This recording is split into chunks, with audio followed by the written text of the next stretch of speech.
Welcome to Competitive Exams Corner. News analysis on 30th July 2024కు స్వాగతం.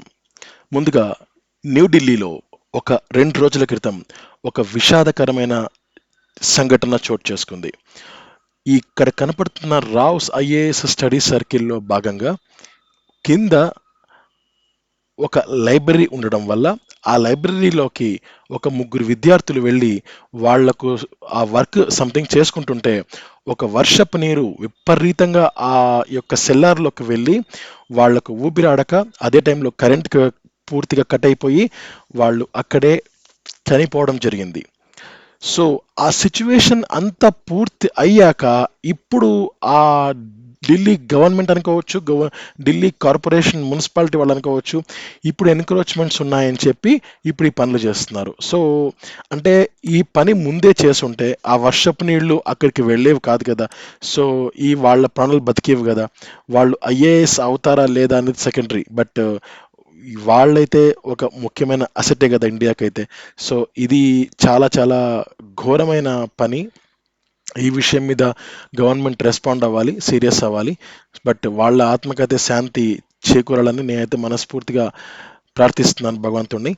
So let start the today's news analysis. ముఖ్యంగా మనం headlines చూద్దాం. First important headline, supreme court refuses to stay high court. మనకు high court of ఒక మధ్య ప్రదేశ్ వాళ్ళు ఒక తీర్పునివ్వడం జరిగింది. ఒక రాష్ట్ర హైకోర్టు ఒక తీర్పు ఇవ్వడం జరిగింది. ఆ తీర్పుని సుప్రీంకోర్టు పూర్తిగా స్టే ఇవ్వడానికి నిరాకరించింది. అంటే హైకోర్టుని వాళ్ళు ఒప్పుకోలేదు.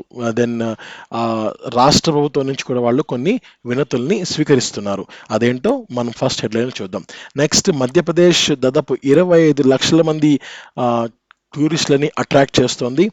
సో ఇది ఒక ఇంటర్నేషనల్ టైగర్ డేకి సంబంధించిన ఆర్టికల్ ఇది. అండ్ వాటికి సంబంధించిన విషయాలు కూడా మనం ఈ ఆర్టికల్లో చూద్దాం. నెక్స్ట్, అమీబిక్ బ్రెయిన్ ఇన్ఫెక్షన్ కేరళలో అగైన్ స్టార్ట్ అయింది. కేరళలో ఇప్పటిదాకా 3-4 మంది పిల్లలు ఈ ఇన్ఫెక్షన్ బారిన పడి వాళ్ళు చనిపోవడం జరిగింది. అండ్ ఇది ఒక చేప కింద నీరులాగా మెల్లమెల్లగా వ్యాపిస్తోంది. కేరళలో మరీ ఎక్కువ అవుతోంది. అండ్ కేరళ నుంచి మిగిలిన రాష్ట్రాలకు స్ప్రెడ్ అవ్వకుండా గవర్నమెంట్ ఆఫ్ ఇండియా కూడా చర్యలు తీసుకోవడం మొదలుపెట్టింది. అండ్ ఈ ఇన్ఫెక్షన్కి సంబంధించిన ముఖ్యమైన అంశాలు కూడా మనం ఇక్కడ చూద్దాం. Next, initial public offer. అసలు ఇనీషియల్ పబ్లిక్ ఆఫర్ అంటే ఏంటో మనము 4th హెడ్లైన్లో మనం అబ్జర్వ్ చేద్దాం. తర్వాత ఒక ఇండియన్ ఆర్మీ ఒక వరల్డ్ రికార్డ్ని స్థాపించింది. ఆ వరల్డ్ రికార్డ్ ఏంటో మనము అక్కడ ఆ హెడ్లైన్లో చూద్దాం. Next, supreme court begins Lok Adalat కార్యక్రమాన్ని సుప్రీంకోర్టు స్టార్ట్ చేసింది. అది ఎప్పటి నుంచి ఎప్పటిదాకా అనేది మనం చూద్దాం. తర్వాత ఒలింపిక్స్కి సంబంధించిన కొన్ని ముఖ్యమైన అప్డేట్స్ కూడా చూద్దాం. తర్వాత ఈ 30 జూలై అన్నది ఈసీజీసీ యొక్క ఫౌండేషన్ డే. ఈసీజీసీ అంటే ఏంటి, వి విల్ సి. తర్వాత వర్డ్ ఆఫ్ ది డే, ఒక ముఖ్యమైన వర్డ్ని నేను మీకు ఈరోజు అందివ్వడం జరుగుతుంది. So without further delay, let's move to the first important headline. Supreme Court refuses to stay High Court ruling quashing 65% quota in Bihar. ఇక్కడ న్యూస్ ఏంటంటే, Bihar government ఒక రూల్ అనుకోవచ్చు, ఒక యాక్ట్ అనుకోవచ్చు, దాన్ని పాస్ చేసింది. అదేంటంటే, ఎవరికైతే economically backward classes, extremely backward classes, తర్వాత షెడ్యూల్ క్యాస్ట్, షెడ్యూల్ ట్రైబ్స్ ఎవరైతే ఉంటారో వారందరికీ కూడా 65% రిజర్వేషన్ కోటాను ఇస్తున్నట్టు బీహార్ గవర్నమెంట్ ప్రకటించింది. అయితే 65% కోటా అంటే దీనికి మేము ఒప్పుకోము. అది violative of right to equal opportunity, ప్రతి ఒక్కరిని సమానంగా చూడడం అనే విషయంలో ఇది రూల్స్ని వయోలేట్ చేస్తుంది, రూల్స్కి అగెయిన్స్ట్గా ఉంది అని ఆ రాష్ట్ర హైకోర్టు, అంటే బీహార్ రాష్ట్ర హైకోర్టు దీన్ని పూర్తిగా సమర్థించకుండా దీన్ని తప్పుపట్టి వాళ్ళు దీన్ని రిజెక్ట్ చేయడం జరిగింది. సో వాళ్ళే ఈ విషయంలో బీహార్ ఏం చేసింది, బీహార్ హైకోర్టు రిజెక్ట్ చేసిన వెంటనే బీహార్ సుప్రీంకోర్టులోకి వెళ్ళి అపీల్ చేసింది. దానికి సంబంధించిన అంశమే ఇది. Supreme court refuses to stay high court ruling quashing. అంటే హైకోర్టు రూల్ చేసిన 65% కోటా క్వాష్ చేసింది కదా, ఈ విషయంలో హైకోర్టుకు సుప్రీంకోర్టు సపోర్ట్ చేయట్లేదు. So SC refuses to stay. Okay, ఇక్కడ పాయింట్ చూడండి. The supreme court on Monday refused to order interim stay of Patna High Court decision quashing reservation up to 65%. అంటే they refused to order interim stay అంటే అది అలాగే కొనసాగనివ్వండి అనే దాన్ని మనం stay అంటాం. సో వాళ్ళు రెఫ్యూజ్డ్ అంటే స్టే ఇవ్వలేదు, అంటే ఇది ఇక కొనసాగకూడదు అని సుప్రీంకోర్టు అభిప్రాయపడుతుంది అనమాట. తర్వాత decision quashing 65% to backward, extremely backward, scheduled caste and scheduled tribe in public employment and institutions. మనకు ఇన్స్టిట్యూషన్స్లో, పబ్లిక్ ఎంప్లాయ్మెంట్లో ఈ యొక్క వెనుకబడిన కేటగిరీ ఉన్న ప్రజలకు 65% కోటా అన్నది ఇవ్వాలని బీహార్ గవర్నమెంట్ నిర్ణయించింది. దానికి ఆ రాష్ట్ర హైకోర్టు ఒప్పుకోలేదు, వాళ్ళు సుప్రీంకోర్టుకు వెళ్ళడం జరిగింది. సో సుప్రీంకోర్టు ఏం చెప్పింది అంటే, while refusing the interim relief, a three-judge bench agreed to hear the appeal filed by the state of Bihar against the High Court judgment in September. So next September లో ఈ రాష్ట్ర government అంటే Bihar government high court తీర్పుకు వ్యతిరేకంగా సుప్రీంకోర్టులో కేసేశారు కదా. So మీరు ఏం చెప్తారు, మీ వాదన ఏంటి అనేది సెప్టెంబర్లో ఈ యొక్క సుప్రీంకోర్టు విననుంది. అర్థమైంది కదా. సో బీహార్ గవర్నమెంట్ హైకోర్టు తీర్పుకు వ్యతిరేకంగా సుప్రీంకోర్టుకు వెళ్ళింది. సుప్రీంకోర్టు బీహార్ గవర్నమెంట్ వాదన ఏంటి, మీరు ఏం చెప్పాలనుకుంటున్నారు ఈ విషయం మీద అనేది సెప్టెంబర్లో వాళ్ళ వాదన విననుందనమాట. అండ్ ఇది మనకు వాళ్ళు ఏం చెప్తున్నారంటే, వయోలేషన్ ఆఫ్ రైట్స్ జూన్ 20వ తారీఖు ఆ రాష్ట్ర high court had concluded that stretching quota from 50% to 65% in government jobs and educational institutions, leaving only 35% for merit was violative of the right to equal opportunity for citizens. అయితే 65% పూర్తిగా SC ST backward క్లాసెస్కి ఇచ్చి కేవలం 35% మాత్రమే ఎవరికైతే merit ఉందో, ఎవరైతే మిగిలిన కేటగిరీ ఉన్నారో వాళ్లకు మాత్రమే మీరు కనుక చేస్తే అది equal opportunity, right to equal opportunity అనే దాన్ని వయోలేట్ చేసినట్లు, దాన్ని ధిక్కరించినట్లు అని వాళ్ళు ఇక్కడ చెప్తున్నారనమాట.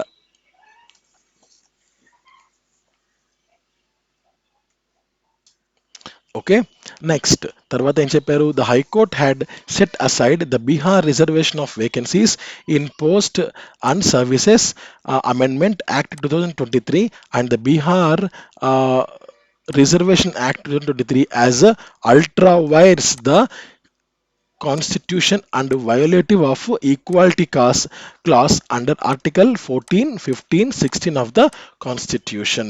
సో అంటే ఈ ఆర్టికల్ 14 కానీ 15 కానీ 16 కానీ ఇవి మీరు ప్రజెంట్ చేసిన యాక్ట్స్ ఏవైతే ఉంటాయో, అంటే ఈ 50% నుంచి 65%కు ఈ పాయింట్ చూడండి. High court had set that stretching the quota from 50%, అంటే ఇంతవరకు ఈ యొక్క బ్యాక్వర్డ్ క్లాసెస్కి 50% మాత్రమే రిజర్వేషన్ ఉండింది. ఇప్పుడు గవర్నమెంట్ ఆఫ్ బీహార్ ఏం చేసింది, అది 65కు పెంచింది. సో ఈ యొక్క 65కు పెంచడం అంటే 15% పెంచడం అనేది మీరు 15 ఆర్టికల్ నంబర్ 14, 15, 16 క్లాసెస్ కింద ఇది కాన్స్టిట్యూషన్కు వ్యతిరేకంగా అని చెప్పి వాళ్ళు అభిప్రాయపడడం జరిగింది high court. So the high court ruling had come as a blow to the Nitish Kumar government. Okay, ఇది మనకు ముఖ్యమైన అంశం అండి. సో దీనికి సంబంధించి అప్డేట్ అనేది మనం చూద్దాం. తర్వాత మనకు ఈ ఆర్టికల్లో ముఖ్యమైన అంశాలు ఏంటి, okay, Bihar supreme court and Bihar high court chief justice Vinod Chandran. So మనకి ఈ మూడు ముఖ్యమైన అంశాలు కదా. ముఖ్యంగా మనం బీహార్ గురించి చూద్దాం, సుప్రీంకోర్టు గురించి చూద్దాం, తర్వాత బీహార్ హైకోర్టు చీఫ్ జస్టిస్ పేరు ఏం పేరు, వినోద్ చంద్రన్. ఈ మూడు కూడా మనకు చాలా చాలా ముఖ్యమైన అంశాలు. Okay okay first of all Bihar మనకు ఇక్కడ కనబడుతుంది కదా, ఇది బీహార్ గవర్నమెంట్కి సంబంధించింది. నెక్స్ట్ బీహార్ ఇండియా మ్యాప్లో ఎక్కడ ఉంది, ఎస్ ఇక్కడ ఉంది. Yes, Bihar. Okay, Bihar. Bihar government, Bihar state form అయింది 1912, 22 March. Capital is Patna. 38 districts ఉన్నాయి దీంట్లో. Governor is Rajender Arlekar. Chief minister is Nitish Kumar. Official language is Hindi. And population పరంగా థర్డ్ లార్జెస్ట్, ఏరియా పరంగా 12th లార్జెస్ట్, జీడిపి పరంగా 15th largest state. And land of monasteries అని కూడా ఈ యొక్క బీహార్ని పిలవడం జరుగుతుంది. తర్వాత సుప్రీం కోర్ట్ సంబంధించింది. Supreme judicial authority and is the highest court of India. And ఇది మన 1937 అక్టోబర్ 1న సుప్రీం కోర్ట్ ఫామ్ అయింది. దీని యొక్క మోటో ఏంటి అంటే యథో ధర్మస్థతో జయ, where there is righteousness and moral duty there is a victory. ఎక్కడైతే మనము నిజాయితీగా నీతిగా ఉంటామో అక్కడ మోరల్ డ్యూటీ, మనము మన కర్తవ్యం ఏంటో మనము నిర్వర్తిస్తామో అక్కడ విజయం తప్పకుండా ఉంటుంది. కాస్త లేట్ అవ్వచ్చు కానీ విజయం తప్పక ఉండి తీరుతుంది కర్తవ్యం. సో ఈవెన్ రామాయణ కూడా ఈ కర్తవ్యం అనే పాయింట్ మీదే నడుస్తుంది. తర్వాత ఆర్టికల్ 124 కాన్స్టిట్యూషన్ ఆఫ్ ఇండియాలో ఈ సుప్రీంకోర్టు గురించే ప్రస్తావన ఉంటుందన్నమాట. ఇది చాలా చాలా ముఖ్యం. సుప్రీంకోర్టు గురించి ప్రస్తావించింది ఆర్టికల్ 124. తర్వాత చీఫ్ జస్టిస్ ఆఫ్ ఇండియా ఎవరు? ధనంజయ వై చంద్రచూడ్. ఆయన నవంబర్ 9, 2022 నుంచి ఆయన చీఫ్ జస్టిస్ ఆఫ్ ఇండియాగా ఆయన కొనసాగుతున్నారు. తర్వాత ఈ యొక్క ఇండియాలో సుప్రీంకోర్టు సంబంధించి కొలీజియం సిస్టమ్ అనే ఉంది. ఇదేంటంటే ఎగ్జిస్టింగ్ జడ్జెస్ ఎవరైతే ఉంటారో వాళ్ళు కొంతమంది జడ్జెస్ని అపాయింట్ చేస్తారు. ఎందుకు? For the national constitutional courts. మిగిలిన కోర్ట్స్లో పనిచేయడానికి వాళ్ళు కొంతమంది జడ్జెస్ని అపాయింట్ చేయడం జరుగుతుంది. ఆ సిస్టమే కొలీజియం సిస్టమ్. ఇది మనకు సుప్రీంకోర్టు సంబంధించింది. నెక్స్ట్ చెప్పాను కదా, మనకు 3 ఇంపార్టెంట్ పాయింట్స్ ఉన్నాయి. ఒకటి బీహార్ గురించి మనము చెప్పుకున్నాం. సెకండ్ది సుప్రీంకోర్టు గురించి చెప్పుకున్నాం. Next Bihar high court chief justice పేరేం పేరు? సో అది వినోద్ చంద్రన్. ఓకే, నెక్స్ట్ మనకు నెక్స్ట్ ఇంపార్టెంట్ న్యూస్ చూద్దాం. Over 25 lakh tourists visit Madhya Pradesh tiger reserves every year says CM. Madhya Chief Minister Mohan Yadav on Monday said more than 25 lakh tourists visit the 7 tiger reserves in the state every year. ప్రతి సంవత్సరం కూడా మధ్యప్రదేశ్లో ఉండే 7 tiger రిజర్వ్స్ని సందర్శించడానికి దాదాపు 25 లక్షల మంది పైగానే టూరిస్టులు మధ్యప్రదేశ్కి వస్తారు అని ఆ రాష్ట్ర ముఖ్యమంత్రి మోహన్ యాదవ్ గారు అభిప్రాయపడ్డారు. సో ఈ సంవత్సరం మనకు ఇక్కడ ఇంటర్నేషనల్ టైగర్ డేని ఆయన అడ్రస్ చేస్తున్నారు. అండ్ మధ్యప్రదేశ్ టైగర్ స్టేట్గా ఆయన అభివర్ణిస్తున్నారు. It is the home to highest number of big cats in the country. So టైగర్ని బిగ్ క్యాట్స్ అని కూడా అంటారు. సో సేమ్ రెప్లికా అలాగే ఉంటుంది కనుక. సో ఇది బిగ్ క్యాట్స్ అంటే మేము మమ్మల్ని టైగర్ స్టేట్ అని కూడా అంటారు మధ్యప్రదేశ్ని. అండ్ ఎందుకంటే ఎక్కువ టైగర్స్ మా రాష్ట్రంలో ఉన్నాయని చెప్పి ఆయన మరొకసారి గుర్తు చేయడం జరిగింది. తర్వాత he contended that the tiger, not the lion, he is the king of the jungle in the true sense, as it is stronger, more courageous and agile than the latter. అంటే ఇక్కడ టైగర్ మరియు lion రెండు పోలుస్తున్నారు. రెండింటిని పోలుస్తూ ఒక దాని గురించి చెప్పి agile than the latter అంటే సెకండ్ దాని గురించి ప్రస్తావన అన్నమాట. అయితే ఆయన లయన్ కన్నా కూడా టైగరే stronger, more courageous, more agile అని చెప్పి ఆయన అభిప్రాయపడ్డారు. సో అది ఆయన ఒపీనియన్ మాత్రమే అనుకోండి. ఓకే, మనకు ఈ ఆర్టికల్లో ముఖ్యమైన points international tiger day, next Madhya Pradesh 3 tiger reserves గురించి నేను పూర్తిగా మీకు ఎక్స్ప్లెయిన్ చేస్తాను. ఫస్ట్ ఇంటర్నేషనల్ టైగర్ డే ఇప్పుడు చూద్దాం. ఇంటర్నేషనల్ టైగర్ డే 2024 సంబంధించిన ఈ ఇంటర్నేషనల్ టైగర్ డే థీమ్ ఏంటి అంటే కాల్ ఫర్ యాక్షన్. మనకు సెయింట్ పీటర్స్బర్గ్ టైగర్ సమ్మిట్లో భాగంగా 2010లో జూలై 29న జరిగింది. ఆ సమయంలో ఈ యొక్క టైగర్ పాపులేషన్ ఏదైతే ఉంటుందో అది ఒక అలార్మింగ్ ఫాల్. అంటే ప్రతి ఒక్కరూ కాస్త ఉలికి పడే విధంగా దారుణంగా పడిపోవడం జరుగుతోంది. ఈ విషయాన్ని హైలైట్ చేస్తూ this day was selected to highlight the significance of tiger conservation and to inspire international action to save this amazing animals. వాళ్ళు ఆ సమయంలో ఆలోచించి మనము ఒక ఇంటర్నేషనల్ టైగర్ డే అనే మనము ఒకటి పెట్టాలి. సో ఆ రోజు మనము ఈ టైగర్‌ని కాపాడుకోవడం ఎంత ముఖ్యము అండ్ వీటిని ఖచ్చితంగా కాపాడుకోవాల్సిన మనం నెక్స్ట్ కాపాడుకోవాలంటే మనం ఏం చేయాలి అనేవి మనము వాటి యొక్క సిగ్నిఫికెన్స్ అనేది ప్రతి ఒక్కరికి మనం చాటి చెప్పాలి. వాటిని హైలైట్ చేయాలి అని వాళ్ళు నిర్ణయించుకోవడం జరిగింది. నేషనల్ టుడే ఒక మ్యాగజైన్ వాళ్ళు చెప్పింది ఏంటంటే international tiger day was first celebrated in 2010 after it found 97% of the all wild tigers had disappeared in the last century with only about with about only 3000 of them remaining. అయితే వీళ్ళు ఇమ్మీడియట్‌గా ఒక tiger డేని నిర్ణయించుకోవడానికి main కారణం ఏందంటే దాదాపు 97% wild tigers కనపడకుండా పోయాయి. లాస్ట్ 10 సంవత్సరాల్లో, లాస్ట్ 100 సంవత్సరాల్లో కనపడకుండా పోయాయి. అయితే కేవలం 3000 మాత్రమే రిమైనింగ్ ఉన్నాయన్నమాట. కేవలం 3000 మాత్రం మనకు అందుబాటులో ఉన్నాయి. ఇంకా మిగిలినవి కూడా కనపడట్లేదు. అయితే అవి పూర్తిగా అంతరించిపోతున్నాయా అంటే అంతరించిపోవట్లేదు. అయితే కొన్ని మనకు సమస్యలున్నాయి. అవేంటంటే ఈ హంటింగ్ కానీ, క్లైమేట్ చేంజ్ కానీ, పోచింగ్ కానీ, హ్యాబిటాట్ లాస్ కానీ, సో ఇవన్నీ కూడా ఇవి they are responsible for the declining tiger population. So మనకు క్లైమేట్ చేంజ్ అనేది మన పూర్తిగా మన చేతుల్లో లేదు. బట్ మిగిలినవన్నీ కూడా మన చేతుల్లో ఉన్నాయి. హ్యాబిటాట్ లాస్ కూడా మన చేతుల్లో లేదు. హంటింగ్, పోచింగ్ అనేది పూర్తిగా మన చేతుల్లో ఉన్నాయి. అంటే మనం వాటిని హంట్ చేయకపోతే అవి సురక్షితంగా ఉండగలుగుతాయి. సో ఇలాంటి వాటిని మనం కాపాడుకోవాల్సిన బాధ్యత ఉంది. అండ్ ఇలాంటి హంటింగ్ లాంటి పనులు చేయకుండా ఈ యొక్క ఇంటర్నేషనల్ టైగర్ డే సిగ్నిఫికెన్స్ని వివరిస్తూ గవర్నమెంట్కు ఒక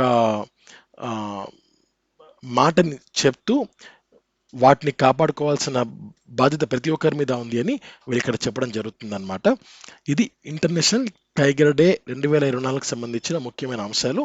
అండ్ నెక్స్ట్ టైగర్ రిజర్వ్స్ విషయానికి వస్తే ముఖ్యంగా ఆయన చెప్పడం జరిగింది. మనకి ఆర్టికల్ అబ్జర్వ్ చేయండి ఒకసారి. విజిట్ ద 7 టైగర్ రిజర్వ్స్ అన్నారు. ఈ 7 అంటే ఇప్పుడు చూద్దాం.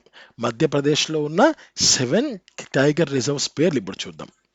Okay, Veerangana Durgavati tiger reserve, తర్వాత Sanjay Dubri tiger reserve, Satpura, Panna and Bandhavgarh, Pench and Kanha. So Veerangana Durgavati, Sanjay Dubri, Satpura, Panna, Bandhavgarh, Pench and Kanha. So ఈ 7 కూడా మధ్యప్రదేశ్లో ఉన్న టైగర్ రిజర్వ్స్ అన్నమాట. ఈ టైగర్ రిజర్వ్స్ అన్నది ఒక ప్రాజెక్ట్ టైగర్ అనే ఒక ప్రాజెక్ట్లో భాగంగా ఇనిషియేషన్ తీసుకొని 1973 నుంచి స్టార్ట్ చేయడం జరిగింది. మొత్తం కలిపి ఇండియాలో 55 టైగర్ రిజర్వ్స్ ఉన్నాయన్నమాట. అయితే మనకు ఇవి పూర్తిగా కౌంట్ తగ్గిపోతుందని చెప్పారు. అండ్ మధ్యప్రదేశ్లో కూడా కౌంట్ ఎక్కువ ఉంది. అండ్ మాది టైగర్ స్టేట్ అని మధ్యప్రదేశ్ ముఖ్యమంత్రి గారు ప్రకటించారు. అసలు మనకు దేశవ్యాప్తంగా ఏ రాష్ట్రంలో ఎన్ని టైగర్స్ ఉన్నాయి అండ్ వాటి ఎక్కడెక్కడ కౌంట్ తక్కువ ఉంది ఒక మ్యాప్ ప్రకారం మనం చూద్దాం. ఇప్పుడు ఇక్కడ మ్యాప్ చూడండి. మనకు కేవలం ఒక 5 స్టేట్స్లో మాత్రమే గణనీయంగా మంచి పాపులేషన్ అవి నమోదైంది. ఆ 5 ఏవి? నంబర్ 1 ఏంటంటే ఇక్కడ ఉత్తరాఖండ్లో 442 టైగర్స్ ఉన్నాయి. తర్వాత నెక్స్ట్ ఏంటి? మధ్యప్రదేశ్లో 526 టైగర్స్ ఉన్నాయి. నెక్స్ట్ ఏంటి? తమిళనాడులో కూడా 264 ఉన్నాయి. నెక్స్ట్ ఇక్కడ కర్ణాటక 524 ఉన్నాయి. నెక్స్ట్ ఏంటి? మహారాష్ట్ర, ఇక్కడ కూడా 312 ఉన్నాయి. ఈ 5 రాష్ట్రాలు చాలా మంచి గ్రోత్ని మెయింటైన్ చేస్తున్నాయి. ఇక మన తెలుగు రాష్ట్రాల విషయానికి వస్తే ఆంధ్రప్రదేశ్ మనకు ఈ యొక్క కలర్లో ఉందంటే 50 to 100 కేటగిరీలో ఉంది. అండ్ తెలంగాణలో లెస్ దాన్ 20 అన్నమాట. ఆ category Telangana. And Andhra Pradesh 50 to 100 category. Okay. ఇది మొత్తం కలిపి ఇప్పటిదాకా 2967 టైగర్స్ ఇండియాలో ఉన్నాయన్నమాట. నెక్స్ట్ అయితే ఇది 2019కి సంబంధించిన ఇమేజ్ అండి. సో ఇది దీన్ని గురించి కొంచెం అప్డేట్ చేసి ఉండొచ్చు. బట్ అప్డేట్ అనే ఇమేజ్ నాకు లభ్యం కాలేదు. సో నేను ఓల్డ్ ఇమేజ్ నేను మీకు ప్రజెంట్ చేయడం జరిగింది. ఒకవేళ అప్డేట్ అయినా కూడా కేవలం కొన్ని ఒక పదుల సంఖ్యలో మాత్రమే అప్డేషన్లో ఉంటుంది. అంతకుమించి పెద్దగా వ్యాస్ట్ చేంజ్ అనేది లేదు. అందుకే నేను దీన్ని పిక్ చేసుకోవడం జరిగింది. So let's move to the next important article. Okay, మధ్యప్రదేశ్కి సంబంధించి మనం చూడాలి. So Madhya Pradesh, it is the largest state of India on the basis of area until 2 November 2000. 2000 సంవత్సరం నవంబర్ 2 వరకు భారతదేశంలోనే అతిపెద్ద రాష్ట్రంగా మధ్యప్రదేశ్ ఉండింది. ఆ రోజు ఏం జరిగింది అంటే ఛత్తీస్గఢ్ సపరేట్ స్టేట్గా విభజించబడింది దాదాపు 16 జిల్లాలతో. అప్పటి నుంచి ఛత్తీస్గఢ్ కూడా వేరే రాష్ట్రంగా విభజించారు. అండ్ క్యాపిటల్ ఈజ్ భోపాల్ మధ్యప్రదేశ్కు. Chief minister is Mohan Yadav and governor is Mangubhai C Patel. మధ్యప్రదేశ్కు లో డైమండ్ కాపర్ రిజర్వ్స్ చాలా చాలా ఎక్కువ ఉన్నాయి. అండ్ మ్యాప్ పాయింటింగ్లో మధ్యప్రదేశ్ ఇక్కడ ఉందన్నమాట. ఓకే, నెక్స్ట్ న్యూస్ చూడండి. Amoebic brain infection confirmed in Kerala boy. మనకు అమీబిక్ మెనింగో ఎనా సెఫాలిటిస్, ఇదేంటంటే ఒక సీరియస్ ఇన్ఫెక్షన్ అన్నమాట. బ్రెయిన్ మీద పనిచేసే ఒక సీరియస్ ఇన్ఫెక్షన్. అది కేవలం చిన్నపిల్లలకు మాత్రమే వస్తుంది. కేరళలో మరీ ఎక్కువ కనపడుతుంది ఈ మధ్య. So he has been undergoing treatment in private hospital for the past 10 days and his condition is reported to be stable. అయితే ఇప్పటిదాకా ఆ బాలుడి యొక్క ఆరోగ్యం ప్రజెంట్ స్టేబుల్గానే ఉంది. అంటే అతను మెరుగుపడలేకపోతున్నాడు, అతను పూర్తిగా క్షీణించట్లేదు. సో అతను స్టేబుల్గా ఉన్నాడు. సో అంటే ఇబ్బంది లేదనమాట. తర్వాత ఇక్కడ సిమ్టమ్స్ గురించి మనం చూస్తే, this infection is caused by the Naegleria fowleri also call the brain eating amoeba. నేను దీనికి సంబంధించిన ఇంతకుముందు కొన్ని వీడియోస్ చేశాను. సో ఒకసారి మీరు వాచ్ చేయండి. బట్ ఇంకొన్ని వీడియోస్ కూడా నేను ఫ్యూచర్లో చేస్తాను ఈ యొక్క ఇన్ఫెక్షన్కి సంబంధించి. So brain eating amoeba which is found in fresh water bodies such as lakes and rivers. It travels up to the brain through the nose and destroys brain tissues. The symptoms include headache, fever, nausea, vomiting and altered mental status and seizures. ఇదేంటంటే ఒక amoeba అంట, అదొక infection అండి. ఆ infection పేరు ఆ infection ఏంటంటే Naegleria ఫ్లోరెరీ. ఈ నెగ్లేరియా ఫ్లోరెరీ అనేది ఒక అమీబా పేరు అనమాట. ఇది ఏం చేస్తుంది అంటే నోస్ ద్వారా లోపలికి వెళ్ళి అది బ్రెయిన్లోకి వెళ్ళి బ్రెయిన్ని కొంచెం తినడం ప్రారంభిస్తుంది అనమాట. ముఖ్యంగా ఫ్రెష్ వాటర్ బాడీస్లో, లేక్స్లో, రివర్స్లో ఇది మనకు ఉంటుందన్నమాట.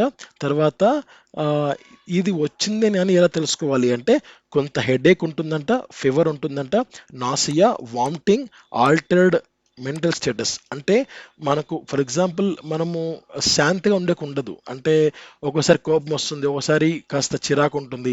అలా మెంటల్ స్టేటస్ అనేది ఆల్టరేషన్ ఉంటుంది. అంటే ఎప్పుడు ఎలా మారుతారో తెలియదు. అలాంటి దాన్ని ఆల్టర్డ్ మెంటల్ స్టేటస్ అని పిలుస్తారు. సీజర్స్ కూడా ఉంటాయంట. సో ఇవన్నీ కూడా ఆ ఇన్ఫెక్షన్ తాలూకు కొన్ని సిమ్టమ్స్ అన్నమాట. ఇది దీనికి సంబంధించిన ఇన్ఫర్మేషన్, ఆర్టికల్కి సంబంధించిన ఇన్ఫర్మేషన్. తర్వాత మనకు ఇంపార్టెంట్ పాయింట్స్ ఏంటి ఆర్టికల్లో?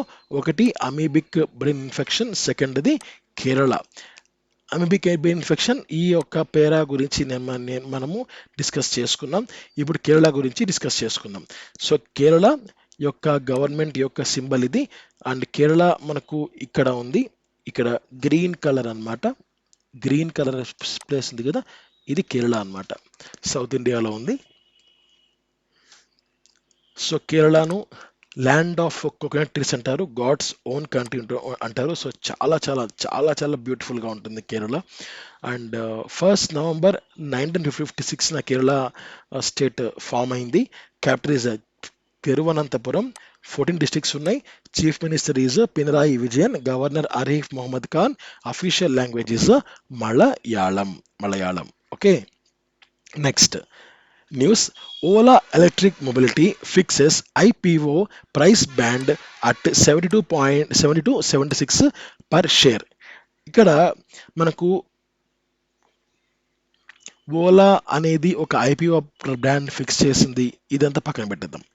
ఇక్కడ ఫస్ట్ ఆఫ్ ఆల్ నేను ఈ ఆర్టికల్ని పిక్ చేసుకున్న మెయిన్ కారణం ఏంటంటే IPO, initial public offer. IPO అంటే ఏంటంటే initial public offer. When a private company first sells shares of ownership to the public on a stock exchange, this allows them to raise money for growth by giving investors a stake in the company. Okay, నేను మీకు సింపుల్గా ఒక example చేసి చూపిస్తాను. Wait. For example, ఒక company ఉంది. ఆ company పేరు ఏ. ఓకే, ఆ కంపెనీ రన్ అవ్వాలి అంటే 1 lakh కావాలి. రైట్, 1 lakh కావాలి. ఈ 1 lakhలో ఈ కంపెనీని ఎవరైతే ఫామ్ చేసుంటారో వారి దగ్గర 40,000 రూపాయలు ఉంది. ఓకే, ఇంకెంత కావాలి? 60,000 రూపాయలు కావాలి. ఓకే, ఈ 60,000 రూపాయలు కావాలి. ఓకే, అవసరం, అత్యవసరం. 60,000 రూపాయలు ఖచ్చితంగా కావాల్సిందే. ఎందుకంటే 1 lakh ఉంటేనే ఈ కంపెనీ రన్ అవుతుంది. బట్ వాళ్ళ దగ్గర కేవలం 40,000 రూపాయలే ఉంది. ఈ మిగిలిన 60,000ని ఏం చేస్తారు అంటే వాళ్ళు స్టాక్ మార్కెట్లో ఈ యొక్క ఏ కంపెనీని స్టాక్ మార్కెట్ లిస్ట్ చేస్తారు.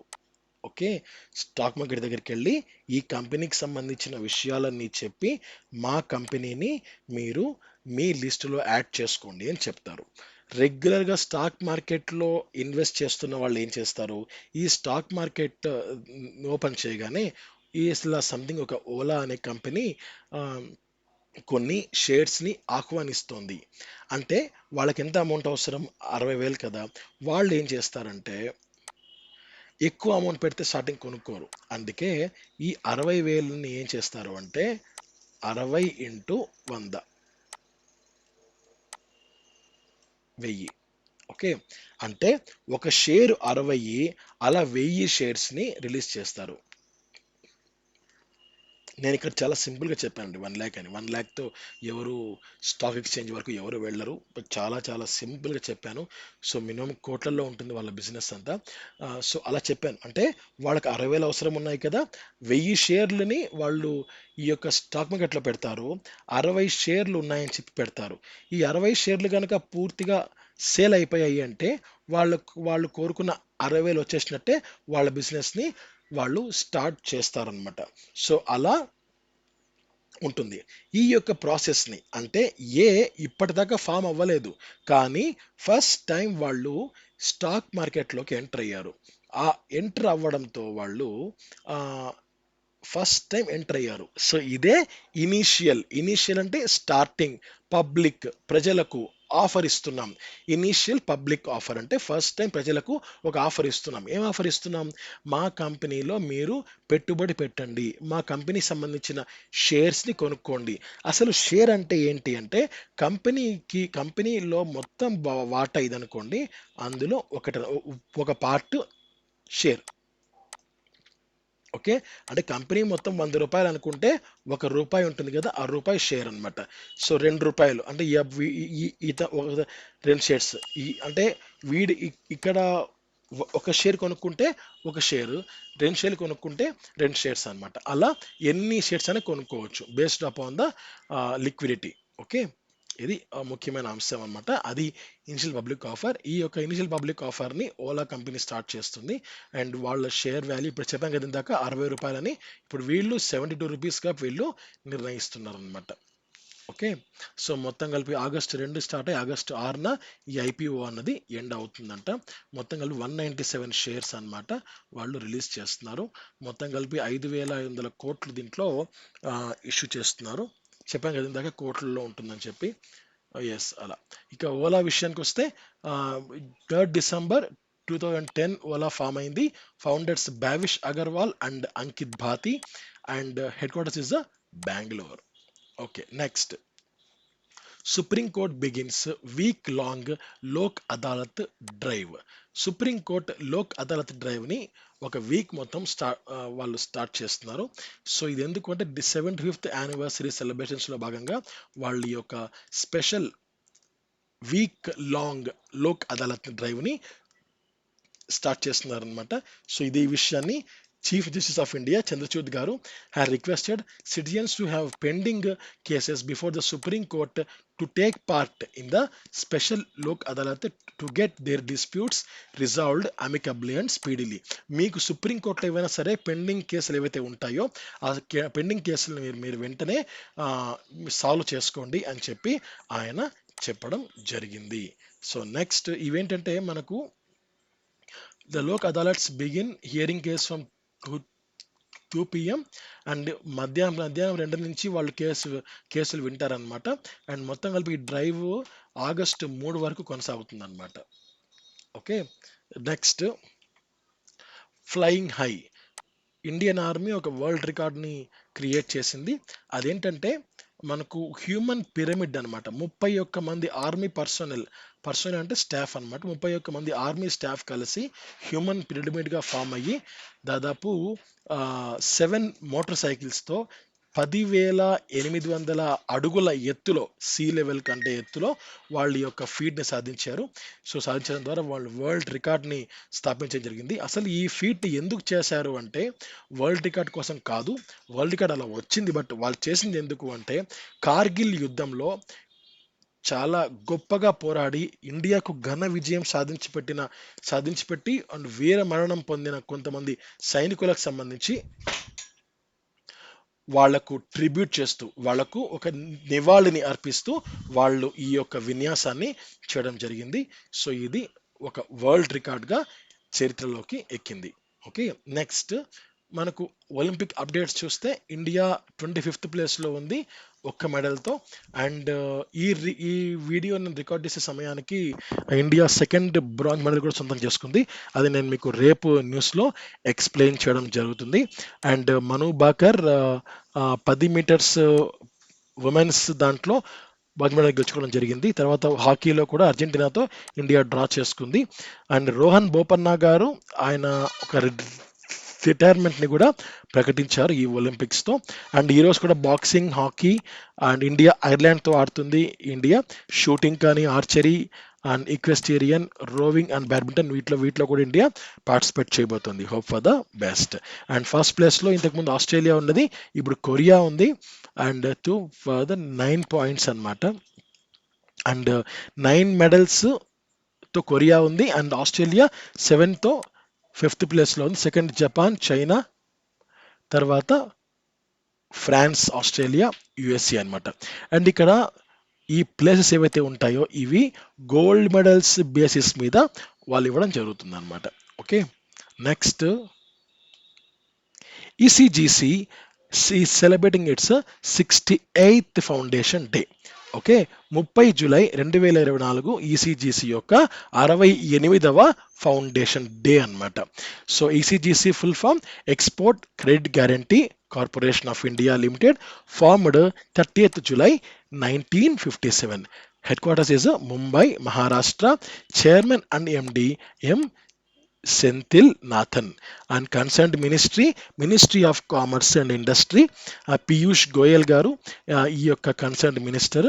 ఆయన గెలిచింది, ఒక ఎంపీగా గెలిచింది Mumbai north Lok Sabha constituency. So current affairs అన్నవి చాలా చాలా ఇన్డెప్త్ సబ్జెక్ట్ అండి. ప్రతి ఒక్క రోజు, ప్రతి ఒక్క గంట మనము మన సరౌండింగ్స్ని అబ్జర్వ్ చేస్తుండాలి. ఎంత అబ్జర్వ్ చేస్తే అంత మనకు ఇందులో గ్రిప్ అన్నది వస్తుంది. మనము కేవలం ఈసీజీసీ గురించి, వాళ్ళ ఫౌండేషన్ డే గురించి, 30th July గురించి మాత్రమే మనం అబ్జర్వ్ చేస్తే కరెంట్ అఫైర్స్లో మనం గ్రిప్ సాధించడం చాలా చాలా కష్టం. సో ఇలా వీళ్ళ చైర్మన్ ఎవరు, హెడ్ క్వార్టర్స్ ఎక్కడ ఉంటాయి, అండ్ కన్సర్న్ మినిస్ట్రీ ఏంటి, అండ్ ఆ కన్సర్న్ మినిస్టర్ మనం ఎక్కడి నుంచి ఆయన విజయం సాధించి మినిస్టర్ అయ్యారు. సో ఇలా ప్రతి ఒక్క అంశం గురించి మనం ప్రస్తావించి మనము నేర్చుకుంటేనే గ్రిప్ అన్నది వస్తుంది. సో పదే పదే పదే పదే మనం చెప్పుకుంటూ వెళ్తే ఆటోమేటిక్గా వచ్చేస్తుంది అనమాట. సో పెద్ద కష్టం కాదు, అలా అని ఈజీ కూడా కాదు. So based upon the work మనము ఎంత కష్టపడతామో ఆ విషయానికి సంబంధించి అనేది మనకు అది వస్తుందా రాదా అనేది ది- అది డిసైడ్ చేస్తుంది అనమాట. నెక్స్ట్ లాస్ట్ స్లైడ్ ఈరోజు word of the day hoary, HOARY hoary, and showing characteristics of age especially having grey, white hair or ancient అంటే పాతకరమైన, పాత కాలపు అని చెప్పుకోవచ్చు. So grey haired, grizzly, white haired, rusty. అంటే his hair was a hoary white, అంటే చాలా ముసలిగా పాతకాలము. అంటే ఒక కొంతమంది హెయిర్ చూసిన వెంటనే మనకు ముసిలి వాళ్ళలాగా అనిపిస్తారనమాట. సో అలాంటి హెయిర్ మీకుంది అని ఇక్కడ యూసేజ్లో చెప్తున్నారు. Okay. So word of the day ఏంటి? హోరీ. హోరీ అంటే పాత కాలపు అని చెప్పుకోవచ్చు. మనకు యూసేజ్ మనం ఇంకా ఏం చేయొచ్చు అంటే his house was a bit హోస్టీ, బిట్ హోరీ అని చెప్పుకోవచ్చు. అంటే అతని ఇల్లు చాలా పాతకాలంగా ఉంది అని చెప్పుకోవచ్చు. సో అలా హోరీ అంటే పాతకాలపు అని చెప్పుకోవచ్చు. సో ఇంతటితో ఈ యొక్క న్యూస్ అనాలిసిస్ని ముగిస్తున్నాను. మీకు ఏమైనా డౌట్ ఉంటే కింద కామెంట్ చేయండి. Have a nice day, have a good day. Thank you, నమస్తే, జై హింద్.